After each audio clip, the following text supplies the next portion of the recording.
1971 সালে মাংসগুলা লয়ে আমার আম্মুর কাছ থেকে রাইখা দিছিলাম এই রেসিপিটা কইরা খামু দেখা। আমার আবার অভ্যাস আছে তরকারি পছন্দ না হইলে যেটা মন চায় রাইন্দা খাই, তো এর লেগা মাংসগুলো রাইখা দিছি যে হঠাৎ কাজে লাগামু। তো আজকে এই মাংসগুলো কাজে লাগানোর দিন আই পড়ছে, তো আমি এই প্রথমে মাংসগুলো ফ্রিজেতে বাই কইরা পানি দিয়ে ভিজায় রাখলাম জানি মাংসটা একটু নরম হয়ে যায়। তারপর আমি মাংসটা সিদ্ধ করবার লেগে দিয়ে দিমু। এখানে আমি লবণ মরিচ আর হলুদের গুঁড়া দিয়া একটুখানি আদা রসুন বাটা দিয়া জাস্ট আমি সিদ্ধ করে লমু। আম্মুর কাছ থেকে লইয়া যখন মাংসগুলো রাখতেছিলাম তখন আম্মু কইতাছিল যে এটা নাকি বাত্তি গরুর মাংস, মানে সহজে সিদ্ধ হয় না। আর বাত্তি গরু মানে হইলো যে এই গরুর অনেক বয়স হয়ে গেছে। বিশ্বাস করেন মাংসটা আমি অনেকক্ষণ লাগায় সিদ্ধ করছি, তাও লাগে যেমন সিদ্ধ হয়ই নাই, একেবারে শক্ত। তো শক্ত অথবা নরম যেটাই হোক আমার ওটা কাজে নাই। আমি যে মাংসগুলো সুন্দর করে হাত দিয়ে ছাড়া আলুম, আপনারা চাইলে শিল্পাটা বাইটা লইবার পারেন। আর এই যে দেখেন 2 টুকরা মাংস দিয়ে কতগুলো মাংস হইছে, মানে লাভই লাভ। তারপর আমি কড়ার মধ্যে দিয়ে দিচ্ছি তেল, দিয়ে দিচ্ছি 3টা শুকনো মরিচ, 1টা তেজপাতা, দিয়ে দিচ্ছি দারচিনি। আপনারা এলাচও দিবেন, আমি দিবার লেগে ভুলে গেছি গা। ওখানে ভিডিওর মধ্যে দেখতেছি আমি দারচিনি দেই নেই গা, তো ও সরি এলাচি দেই নেই গা।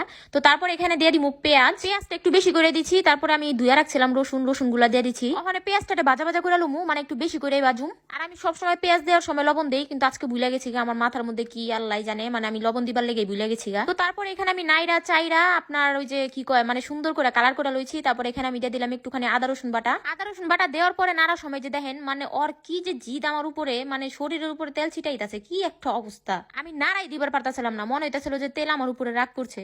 তো তারপর আম্মু কইতাছিল যে একটু হলুদের গুঁড়া মরিচের গুঁড়া দিয়া দাও, তারপর আর ছিটবো না। আমি দিয়ে দিলাম হলুদের গুঁড়া আর মরিচের গুঁড়াটা একটু বেশি করে দিচ্ছি, কারণ আমি ঝাল ঝাল করে খামু। আর আজকে আমার কি যে হয়েছে আমি সবকিছু ভুলে যেতেছি, মানে আমার মাথাটা আস্তে আস্তে হ্যাং হয়ে যেতেছে গা। আমি আপনাদের প্রেমে আস্তে আস্তে পাগল হয়ে যাচ্ছি গাইস। তো যাই হোক, মজা করলাম। তো এখানে আমি ধনিয়া গুঁড়া জিরা গুঁড়া ভাজালুমু। বাজার পরে আমি এখানে একটুখানি পানি দিয়া তারপর আমি একেবারে কষানোর লেগা রেখে দিমু।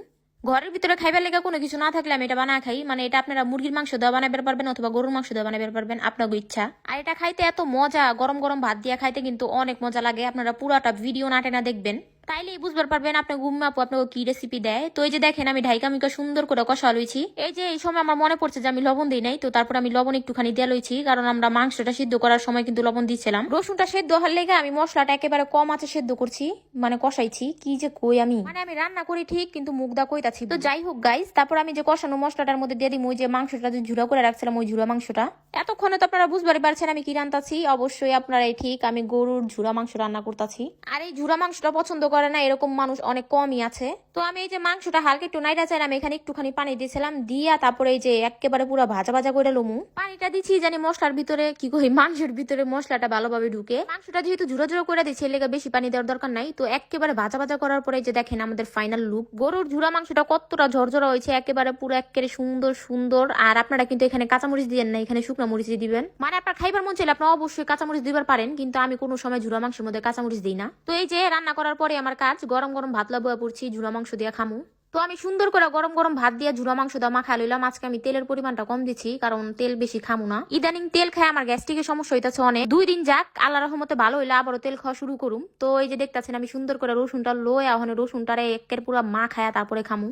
ঝুড়া মাংস 2 রকমের আছে, একটা হলো আপনার ভাজা ভাজা ঝুড়া মাংস যেটা আমি আজকে রান্না করছি, আর একটা হলো ভিজা ভিজা। ওইটা হলো খিচুড়ি দিয়ে খাইতে বেশি মজা লাগে। তো যাই হোক, আমি আবার একটু রসুন বলে এটার নাম কি জানি, ও শুকনা মরিচ, আমি আবার একটু শুকনা মরিচ দিয়ে খাইতেছিলাম। সেই মজা, মানে আপনারা না খাইলে বুঝবেনই না। আপনারা অবশ্যই বাসায় ট্রাই করবেন। মানে ওই যাচ্ছে না জায়গাকার দিনে জাল দিতে দিতে মাংসটা ঝুড়া করে তারপরে খাওয়ান লাগতো। আমার এই রেসিপি খালি ফলো করবেন আর ঝটপট বানাবেন, ঝটপট খাইবেন। তো যাই হোক, আজকের এই ভিডিওটা এই পর্যন্তই ছিল। কার কাছে